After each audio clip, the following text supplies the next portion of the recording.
ज्ञान यात्रा के इस एपिसोड में हम जानेंगे कार हेडलाइट्स के इतिहास के बारे में। वाहनों के आविष्कार के शुरुआती दिनों में रात के वक्त किसी वाहन से सफर करने के लिए मोमबत्ती से जलने वाली हेडलाइट्स का इस्तेमाल किया जाता था। मोमबत्ती वाली हेडलाइटें सबसे पहले एक घोड़ा गाड़ी में लगाई गई थी। इन मोमबत्ती वाली हेडलाइटों से रात में चलना काफी मुश्किल था क्योंकि इसका प्रकाश बहुत ही कम होता था। 1880 में एसिटिलीन से चलने वाली हेडलाइटें बनाई गई। इस हेडलाइट को प्रेस्टो लाइट और कॉर्निंग कॉनोफर कंपनी ने एक लालटेन में से बनाया था। ये हेडलाइट्स बारिश और हवा से सुरक्षित थी, जिसके कारण इसका इस्तेमाल किसी भी मौसम में किया जा सकता था। एसिटिलीन लाइटों को जलाने के लिए हेडलाइट यूनिट को खोल के उसे जलाना पड़ता था।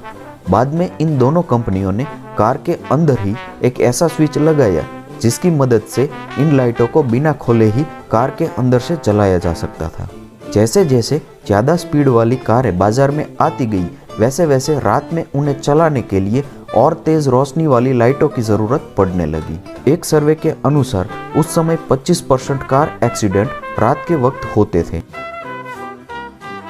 कॉर्निंग कॉनोफर ने रिफ्लेक्शन एंड फोकस मेथड पर काम कर सन 1917 में कॉर्निंग हेडलैम्प बनाया, जिसकी रोशनी सड़क पर 500 फीट की दूरी तक पड़ती थी।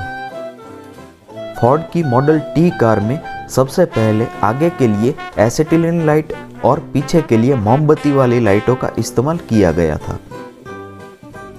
सन 1869 में थॉमस अल्वा एडिसन ने लैंप की खोज की। उसी खोज में सुधार कर पहली इलेक्ट्रिक हेडलाइट सन 1898 में पेश की गई, जिसे कोलंबिया की इलेक्ट्रॉनिक कार बनाने वाली कंपनी ने बनाया था। इन्होंने अपनी कार में इलेक्ट्रिक हेडलाइट को वैकल्पिक इस्तेमाल के लिए लगाया था क्योंकि इसमें कुछ कमियां थीं।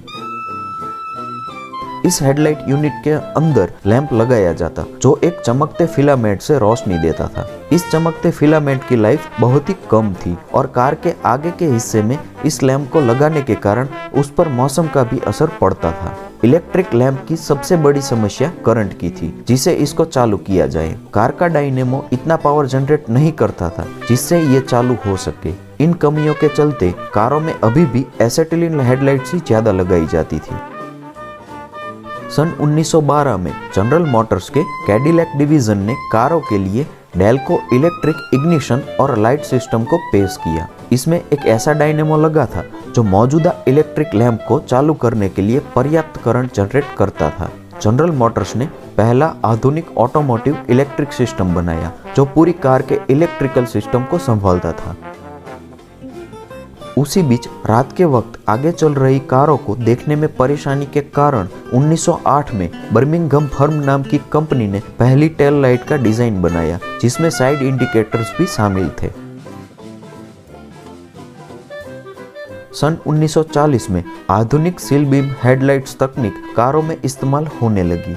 सरकार ने उस समय 17 साल के लिए 7 इंच के आकार की हेडलाइट्स कार में लगाना अनिवार्य कर दिया। धीरे धीरे उन हेडलाइट्स में भी सुधार कर बेहतरीन, ज्यादा चलने वाली और ज्यादा रोशनी देने वाली हेडलाइट्स का निर्माण किया गया। 50 साल के बाद एक नई तकनीक से हैलोजन बल्ब बनाए गए, जो हेडलाइट्स के इतिहास की सबसे बड़ी खोज थी। ये हैलोजन बल्ब आज भी कारों में इस्तेमाल किए जाते हैं। इसमें किए गए सुधारों के कारण ये ज्यादा रोशनी देते हैं और इसकी लाइफ भी ज्यादा है। अब लगभग और 50 वर्षों के बाद हमारे पास एलईडी यानी लाइट एमिटिंग डायोड तकनीक है, जो आज लगभग हर वाहन में इस्तेमाल की जाती है। रोड अकस्मातों को कम करने के लिए वर्तमान में एक और नई तकनीक का सहारा भी लिया जाता है, जिसे DRL यानी डे टाइम रनिंग लाइट्स कहा जाता है। वाहनों में DRL हर वक्त चालू रहे ऐसी लाइट होती है। कई देशों की सरकारों ने वाहनों में DRL लगाना अनिवार्य कर दिया है। एक सर्वे के अनुसार DRL से रोड अकस्मातों में 15% की कमी आई है। तो दोस्तों, आज के लिए बस इतना ही। उम्मीद करता हूँ ये वीडियो आपको इन्फॉर्मेटिव लगा होगा। ऐसे ही वीडियोस देखने के लिए हमारे चैनल को सब्सक्राइब करना न भूलें। धन्यवाद।